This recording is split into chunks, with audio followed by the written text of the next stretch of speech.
अगर आप यहां बिजनेस करना चाहते हैं तो यहां सारे फ्यूचर कॉन्ट्रैक्ट अवेलेबल हैं जो आप आसानी से देख सकते हैं। पर दोस्तों, आखिर फ्यूचर है क्या?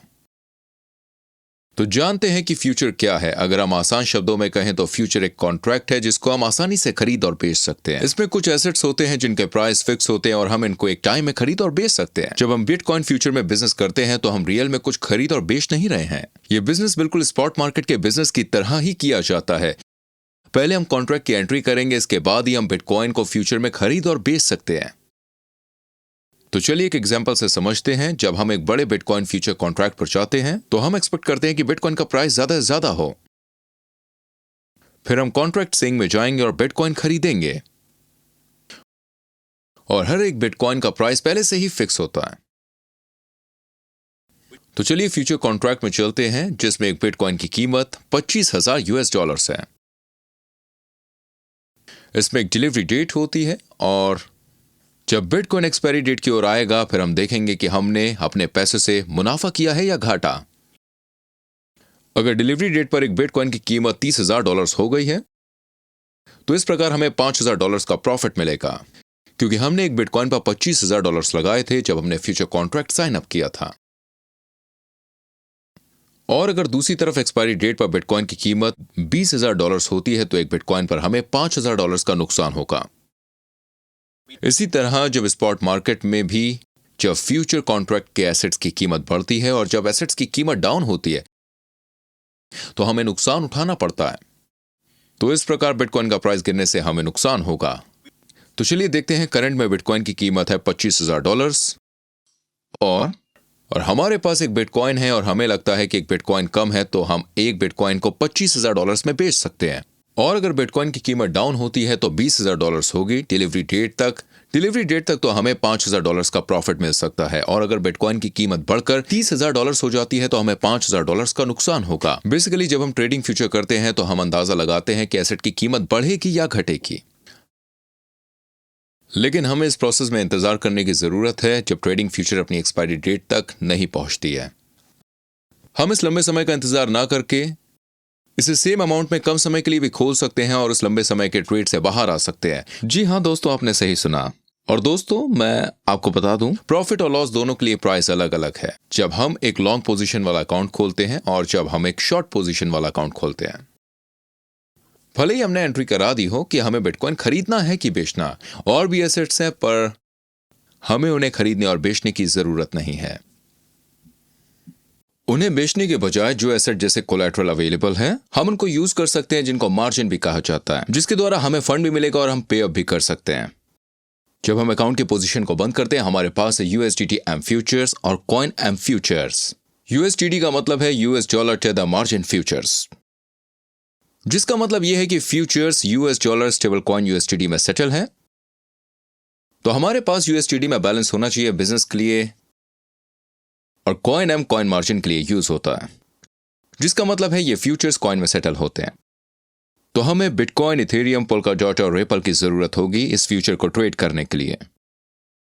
ज्यादातर लोग USDT फ्यूचर्स बिजनेस करते हैं क्योंकि यह बताता है कि स्टेबल कॉइन को मार्जिन की तरह कैसे यूज कर सकते हैं बजाय एसेट के, जो प्राइस को भी बढ़ा देता है। यहां बहुत सारे कॉन्ट्रैक्ट हैं जिनको आप USDT फ्यूचर मार्केट में से चूज कर सकते हैं। तो चलो बिटकॉइन फ्यूचर कॉन्ट्रैक्ट को देखते हैं और यहां टाइप करेंगे BTC, और हम देख सकते हैं कि यहां दो परपेचुअल फ्यूचर कॉन्ट्रैक्ट है। एक है quarterly future contract. Quarterly future एक ऐसा ऑप्शन है जिसमें एक्सपायरी डेट है। एक्सपायरी डेट वो डेट है जब हमारे अकाउंट की पोजीशन अपने आप बंद होने वाली होती है। यहां 30 सितंबर लिखी हुई है। पहले दो अक्षर महीने के लिए हैं और आखिरी के दो नंबर उस दिन के हैं जिस दिन एक्सपायर होगा। और जो हमारे पास दूसरे परपेचुअल हैं उनकी डिलीवरी डेट नहीं है, जिसका मतलब है कि ये कभी एक्सपायर नहीं होंगे और इनकी पोजीशन ऐसी ही रहेगी जब तक हम इन्हें बंद नहीं करेंगे। तो हमें क्यू कॉइन पर फ्यूचर के एक्सपायर होने के लिए भी फिक्रमंद होने की जरूरत नहीं है। सारे फ्यूचर कॉन्ट्रैक्ट परपेचुअल कॉन्ट्रैक्ट हैं। तो चलिए आगे चलते हैं। बिटकॉइन के लिए USDT परपेचुअल फ्यूचर को सिलेक्ट करते हैं और यहां हम प्राइस देख सकते हैं कि फ्यूचर जिस ट्रेडिंग पर है वही सेम प्राइस हम ऑर्डर बुक में भी देख सकते हैं, और यहां यह ट्रेड सबसे टॉप पर है। और फ्यूचर प्राइस के जो अभी प्राइस है वो बिटकॉइन में एसेट के प्राइस के करीब ही है। देखते हैं कि फ्यूचर मार्केट की क्या खासियत है।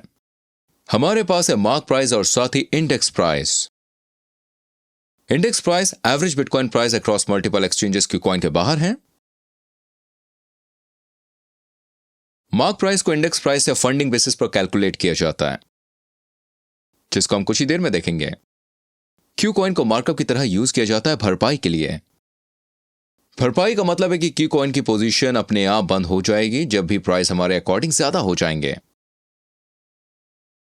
चलिए जानते हैं क्यूकॉइन असल में लास्ट प्राइस निश्चित क्यों नहीं करता है। बेकार के भुगतान के पोजीशन को अवॉइड किया जाना चाहिए जब भी मार्केट में बदलाव हो या इसे चालाकी से चलाया जा रहा हो। मार्क प्राइस सबसे अच्छा और सही प्राइस दिखता है ये निश्चित के लिए जब हमें भुगतान करने की जरूरत हो। और हमारे पास है फंडिंग रेट, जो खास है परपेचुअल फ्यूचर कॉन्ट्रैक्ट के लिए, क्योंकि इन कॉन्ट्रैक्ट को फंडिंग रेट्स के साथ एक्सचेंज करने की कोई डिलीवरी डेट नहीं है। यह सुनिश्चित है कि फ्यूचर प्राइसेस और इंडेक्स प्राइसेस कभी भी एक दूसरे से अलग नहीं होते हैं। और यह साबित किया जाता है उन लोगों के जरिए जो लोग ये यूज करते हैं, लॉन्ग पोजीशन ट्रेडर्स के साथ या फिर शॉर्ट पोजीशन ट्रेडर्स के साथ। और चीजों पर डिपेंड करता है कि फंडिंग रेट्स पॉजिटिव है या नेगेटिव। जब फंडिंग रेट्स पॉजिटिव होती हैं तो फ्यूचर कॉन्ट्रैक्ट की कीमत इंडेक्स की कीमत से ज्यादा हो जाती है। और इस मामले में जो ट्रेडर्स लॉन्ग पोजीशन में भुगतान करते हैं वो शॉर्ट पोजीशन में करते हैं। और जब फंडिंग रेट नेगेटिव होती है तो क्यूकॉइन पर शॉर्ट पोजीशन से लॉन्ग पोजीशन में भुगतान करना पड़ता है, जो हर 8 घंटे में होता है, मतलब एक दिन में 3 बार। और यहां हम गिनती को देख सकते हैं जब फंडिंग दोबारा शुरू होगी। Next next next next next. तो चलिए देखते हैं जो ट्रेडर ए है वो लॉन्ग पोजीशन 10,000 USDT में है और फंडिंग रेट है +0.0%। और जब गिनती 0 तक आती है तो इस केस में जो फंडिंग होती है ट्रेडर ए के लिए वो है 0.0% 10,000 USDT। ये USDT की फंडिंग ट्रेडर ए से ट्रेडर बी को दिलवाई जाएगी और जो 10,000 USDT पोजीशन के हैं। और जब फंड की कीमत माइनस में 0.0% होगी तो ट्रेडर बी को 1 USDT ट्रेडर ए को देना होगा। अगर हम गिनती को 0 तक जाने से पहले ही पोजीशन को क्लोज करते हैं तो हम इस फंडिंग सेटलमेंट के पार्टनर नहीं रहेंगे। तो चलिए देखते हैं लेवरेज।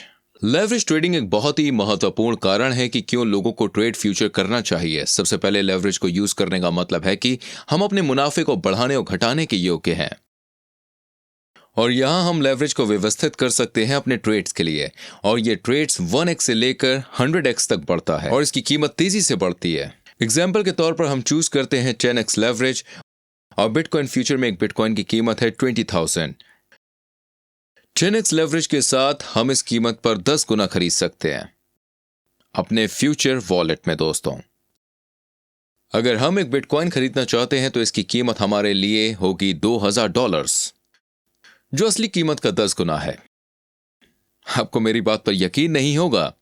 आप 100x लेवरेज खरीदते हैं, इसके लिए आपको देने होंगे हमें केवल $200 एक बिटकॉइन के लिए। अगर बिटकॉइन फ्यूचर की कीमत 1% भी बढ़ती है तो जितना हमने इन्वेस्ट किया है उसकी कीमत दुगनी हो जाएगी। तो जैसे कि आप देख सकते हैं कि लेवरेज की यह बढ़ती हुई कीमत क्यों इतनी लुभावनी है। और दूसरी ओर अगर बिटकॉइन की कीमत 0.5% पर गिरती है तो हमें भुगतान करना पड़ेगा और हमारा पूरा इन्वेस्टमेंट 200 का चला जाएगा। भले ही फ्यूचर दोबारा बढ़ता है फिर भी हमें भुगतान करना पड़ेगा और ना ही हमें बढ़ती हुई कीमत से कोई मुनाफा होगा। जैसे कि आप लेवरेज की बढ़ती हुई कीमत को देख सकते हैं, जो कि बहुत जल्दी आपको मुनाफा देगी पर हमें बहुत ही जल्दी घाटा भी दे सकती है, खास तौर से वॉलेटाइल क्रिप्टो मार्केट में।